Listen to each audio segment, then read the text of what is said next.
quand on a annoncé le lancement là, du projet du scénario de Merci Lenny, on m'a quand même demandé souvent si on allait reconnaître un peu l'essence de mes romans dans ce film-là.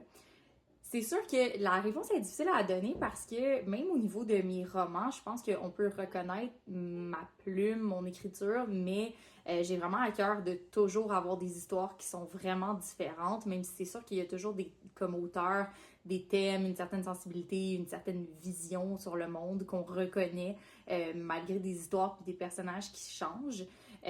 Donc je pense que dans le cas de Merci Lenny, on est quand même vraiment ailleurs en termes d'ambiance, de cadre.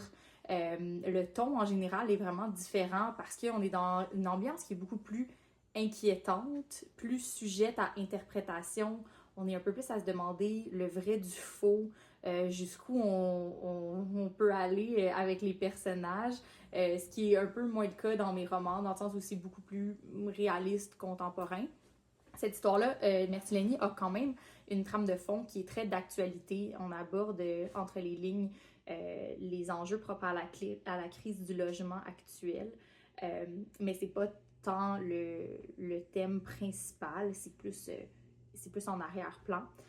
Mais c'est différent dans le sens où moi je suis quelqu'un qui a quand même, ça se voit pas dans mes romans, mais je suis quand même une grande fan du cinéma d'horreur.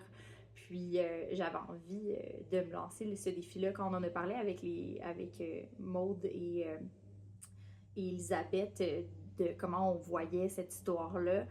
On avait envie là, d'aller vers quelque chose qui était peut-être un peu plus sujet à interprétation, plus inquiétant, plus dans le suspense.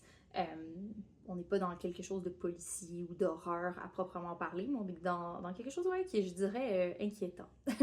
Puis c'est ça, puis étant donné que j'ai toujours aimé aussi ce genre d'histoire-là au cinéma, ça a été un beau défi pour moi parce que c'est déjà une sorte de film que je consomme. Donc, c'est ça. Mais ça m'a quand même donné envie de peut-être l'essayer prochainement dans un roman, d'aller dans un cadre qui se rapproche un peu plus de cet aspect-là, moins rafraîchissant, là, beaucoup plus, plus sombre. Donc voilà, mais je pense quand même qu'on va reconnaître mon style plus dans la construction des personnages, leur répartie, la balance entre l'humour et les émotions qui sont un peu plus lourdes. Mais ouais, je pense quand même aussi que l'écriture de scénario, vu que j'ai toujours écrit des romans qui étaient écrits à la première personne au jeu, on entrait beaucoup dans des descriptions de la pensée du personnage. On n'a pas accès à ça, bien sûr, quand c'est à l'écran.